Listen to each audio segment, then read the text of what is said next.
Halo teman-teman semua, selamat datang kembali di channel Bocah Saham. Semoga kita semua selalu dalam keadaan yang sehat dan berbahagia. Hari ini kita akan membahas mengenai hal dasar dalam berinvestasi saham, yaitu bagaimana cara menganalisa sebuah saham. Secara umum, analisa saham sebenarnya hanya dibagi dua, yaitu analisa teknikal dan analisa fundamental. Namun sebenarnya ada satu lagi analisa yang jarang diajarkan atau jarang dibahas, atau baru umum pada akhir-akhir ini, yaitu analisa bandarmologi atau analisa market maker. Nah, untuk menjawab pertanyaan pada video ini, manakah analisis saham yang terbaik? Maka kita harus tahu terlebih dahulu pengertian dari masing-masing analisis. Nah, video ini dibuat untuk kalian mungkin yang baru pertama kali berinvestasi saham dan ingin belajar bagaimana cara menganalisa sebuah saham. Oke, pada video ini saya hanya akan membahas secara singkat mengenai analisa pengertian dari masing-masing analisa. Untuk pembahasan lebih dalam mengenai masing-masing teknik analisis akan saya bahas pada video-video berikutnya. Oke, kita mulai. Yang pertama, analisis fundamental. Tujuan analisa fundamental adalah menentukan nilai masa depan sebuah perusahaan, atau sering dikenal dengan menentukan nilai wajar suatu saham atau nilai intrinsik sebuah saham. Nilai sebuah saham dinilai berdasarkan macam-macam angka dalam laporan keuangan perusahaan, kondisi ekonomi, makroekonomi, nilai aset perusahaan, bahkan melihat jajaran manajemen dari perusahaan tersebut. Intinya kita melihat bagaimana perusahaan ini menjalankan bisnisnya. Apakah profitable atau tidak. Beberapa investor terkenal yang menggunakan analisis ini fundamental adalah Warren Buffett di Amerika dan Pak Lo Keng Hong di Indonesia. Mungkin teman-teman juga sudah sering kali mendengar nama mereka.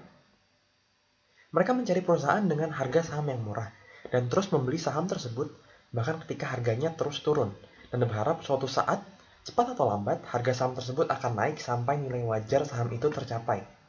Sebaliknya, jika sebuah saham sudah melebihi nilai intrinsiknya, maka analis fundamental tidak akan memilih untuk membeli saham tersebut. Karena menurut analisis fundamental, harga saham akan bergerak menuju nilai wajar atau nilai intrinsiknya. Untuk pelajaran lebih mendalam mengenai analisis fundamental akan kita bahas pada video-video berikutnya. Yang kedua adalah analisa teknikal.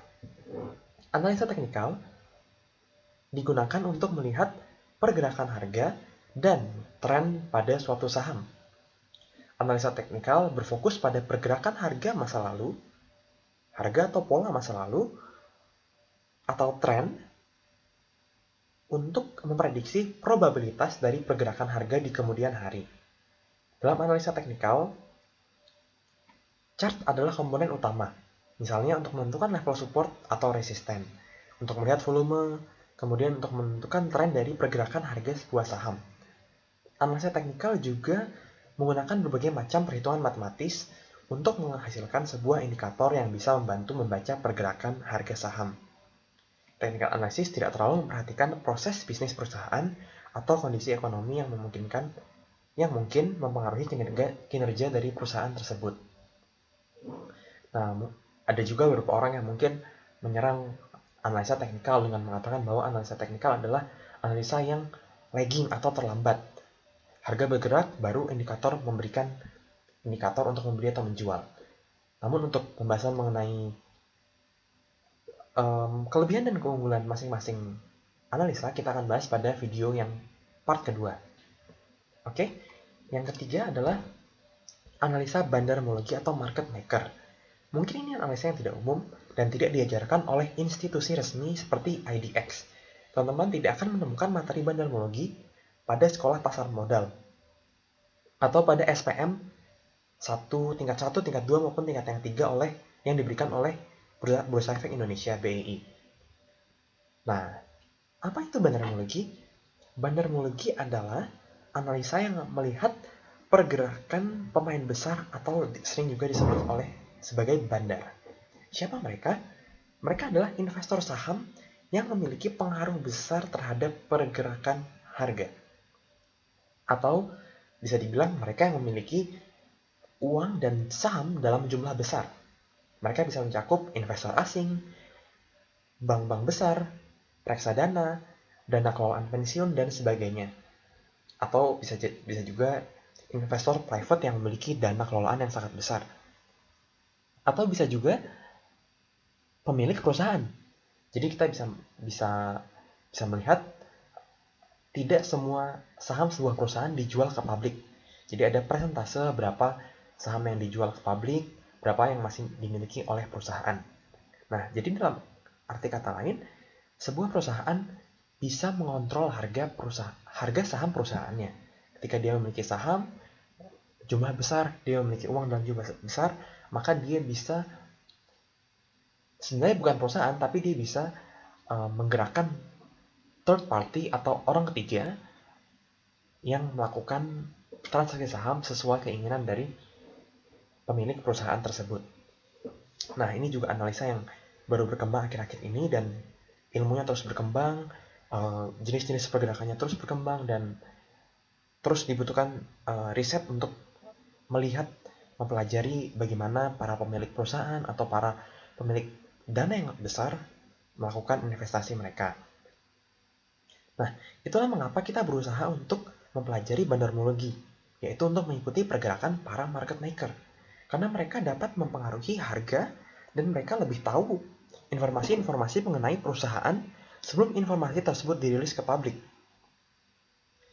Kita sering mendengar berita, tiba-tiba ada berita akuisisi, berita laporan keuangan, berita apapun, berita baik atau berita buruk mengenai sebuah perusahaan. Dan kadang-kadang kita akan selalu terlambat ketika kita baru memutuskan menjual atau membeli setelah mendengar berita-berita tersebut. Nah, sedangkan kalau market maker atau kita sering juga mengenal dengan insider trader, mereka ini mungkin lebih tahu informasi perusahaan sebelum informasi itu diberitakan. Sehingga kita berusaha untuk mengikuti pergerakan para market maker ini agar kita bisa mengikuti kenaikan atau penurunan harganya dengan baik. Kita mengikuti mereka saat akumulasi ataupun kita ikut menjual ketika mereka melakukan distribusi sahamnya.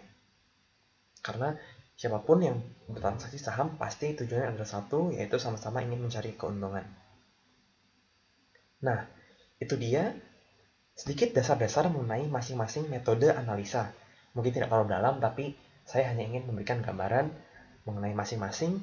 Dan untuk teman-teman yang baru, mungkin bertanya-tanya,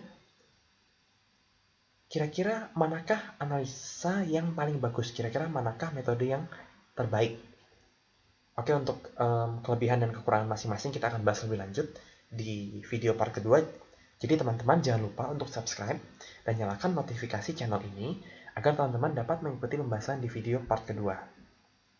Nah, kembali lagi, jika teman-teman bertanya, kira-kira metode analisa apakah yang terbaik yang dapat memberikan keuntungan yang konsisten?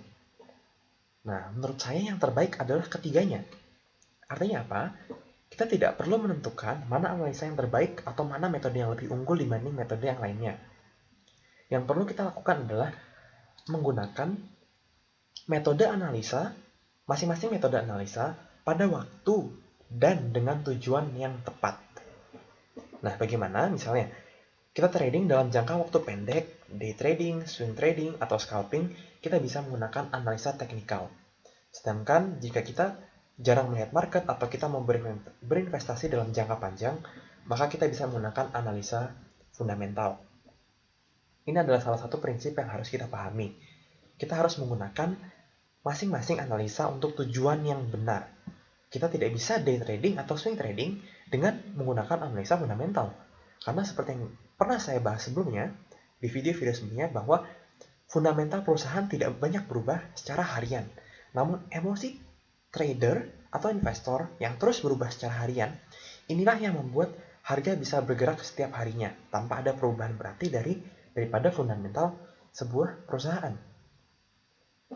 Nah, jadi kita tidak perlu memikirkan mana metode yang terbaik, mana yang tidak baik, tapi kita hanya perlu menggunakan masing-masing metode untuk tujuan yang tepat dan dengan cara yang tepat.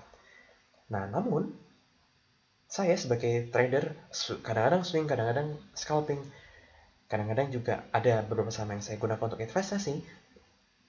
Nah, saya memiliki sekedar tips, saya mau sharing bagaimana saya menggunakan ketiga analisis ini untuk mendapatkan profit yang konsisten dan profit yang maksimal di market. Oke, yang pertama adalah kita menggunakan analisa fundamental untuk menentukan saham apa saja yang akan kita masukkan dalam watchlist kita. Kita menganalisanya dengan analisa fundamental, kita mencari perusahaan yang terus berkembang, nilai aset dan keuntungan setiap tahunnya terus meningkat, dan perusahaan yang memiliki manajemen yang baik. Jangan lupa, saham tersebut juga harus liquid, artinya aktif diperdagangkan setiap harinya. Agar tidak terlalu banyak mencari dari 500 sekian total saham yang ada di bursa kita, lebih mudahnya kita bisa mencari saham-saham dari indeks LQ45 atau indeks-indeks daftar saham lainnya dengan saham-saham yang baik. Saya juga mengambil beberapa saham dari masing-masing sektor untuk dimasukkan ke dalam watchlist saya. Jadi watchlist saya terdiri dari masing-masing sektor perbankan, sektor industri, sektor properti, sektor mining, poultry, dan sektor lain-lainnya.